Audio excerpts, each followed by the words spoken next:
There's nothing more like than when one of my clients to ask me, "Oh, do you know how to paint Jenny Saville?" And I go, "Yes, I do. I love painting Jenny Saville." So I would have grown up in 70s and 80s, gone to college in late 90s, and so Lucian Freud, Jenny Saville, Francis Bacon would have been a huge part of many painters' worlds who were interested in the figure. So that's just like second nature to me. At the same time, I was really interested in Rembrandt. I was really interested in Ingres and Picasso. These are people also. And Anselm Kiefer, of course, had a massive influence on me. And the first big show I did in Ireland was heavily influenced by Anselm Kiefer, I would say, in that search for spirituality. I'll turn the camera around. Here's a study I'm doing today. This started as, like many of the studies I do in the studio, this literally starts, I'll move the speaker mic back here. That literally started as a 10-minute study. And now it's turned into like a 40-minute study. And you can see how viscous the work is there. We'll just take maybe the red brush here, and I just want you to see, let's say we'll do an increase of red in this area. Hopefully that's showing up. So I'm just raising the note of the red. Let's add a lovely red under the eye here. Look at that really hot red we just added there. Beautiful. Let's add a few others. Really add another little spike of red. Maybe here. Oh. Another really nice hot bit of red. And I search for these areas in the painting that I think can benefit from one particular tone as I go across it. So, then what happens? You don't get overwhelmed. If you look for one tone, so look, I'm going to add this highlight tone here. How sumptuous is that? Look. And the Jenny Saville brush stroke, look how loose I'm holding my brush there. Hopefully you can see that on the camera. Just make sure I'm in the right place, yep. Curl that through. Alright, we're kind of extending the face. The face was a bit too short the last time actually when I was constructing this. So look how it just expanded underneath the whole cheekbone there within this region here. We made it a little fatter underneath, right? I'll get my dark brush. And I'll go into my alizarin crimson and my dark mix. Right, I won't give everything away, but I'll make my special kind of dark mix here. And I asked myself, is it really dark? I think it's a little muted. That means there's a little bit of white in there or yellow ochre.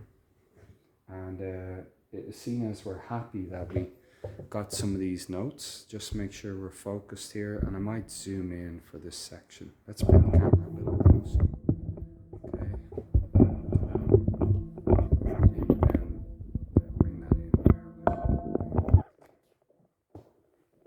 So I'll just do all this in the slides. Just bear with me. Focused, and I'll darken it down slightly. Okay, great. So I'll make it really rich dark, and I will add that in. Alright, so that's the darkest piece in the painting. Let's also look at the tension at this point here.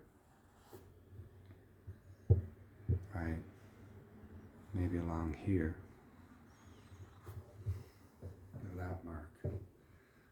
What about here? Or where the ear is around here. So you can see that the head is beginning to form, but it's also forming in this very organic way.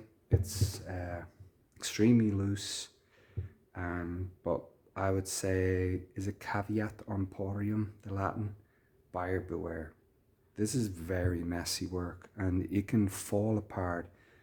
It can fall apart really quickly, and you just have a really crap painting. So you got to be careful with this technique. It will not work for everybody. Right. So say I want to map out the eyes. I could literally map the eyes that way. Just initially drop them in as little dots like that. Right. I could literally take my eyes, boop, boop, drop them in that way. Here's a little hotter, so I can, as this begins to get polluted, this brush, I can use it in this cooler section in the reflection and just start to construct some of this, right? So I could darken down the area, for example. And I'm just working in really kind of soft pats with the paintbrush, look. Just dropping down loose effects on the canvas.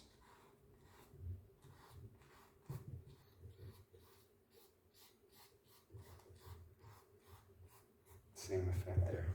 Okay. And let's zoom out. And zoom in. So you can see the palette here, right? You can see the image. And the image over here, the image here. And just want to see how loose the paintwork is as well. Right?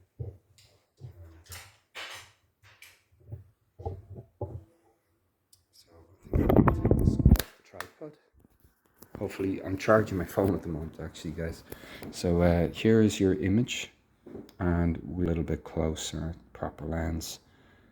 So all those highlights and all those sharps, they're not on the same day, right?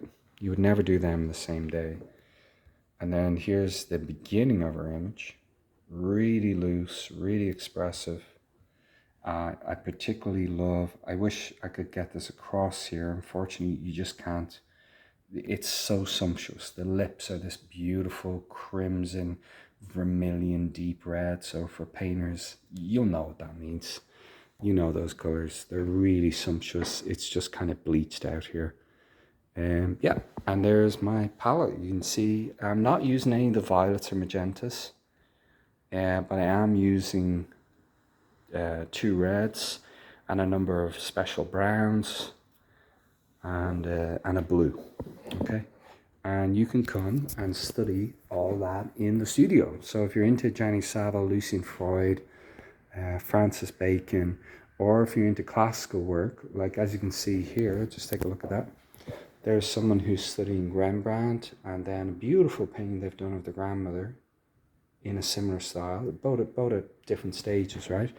So if you're interested in studying that stuff, just book the studio, maybe book an intensive course, do it over 1 or 2 months, and then come after that on a weekly basis all year round. Okay, thank you, bye.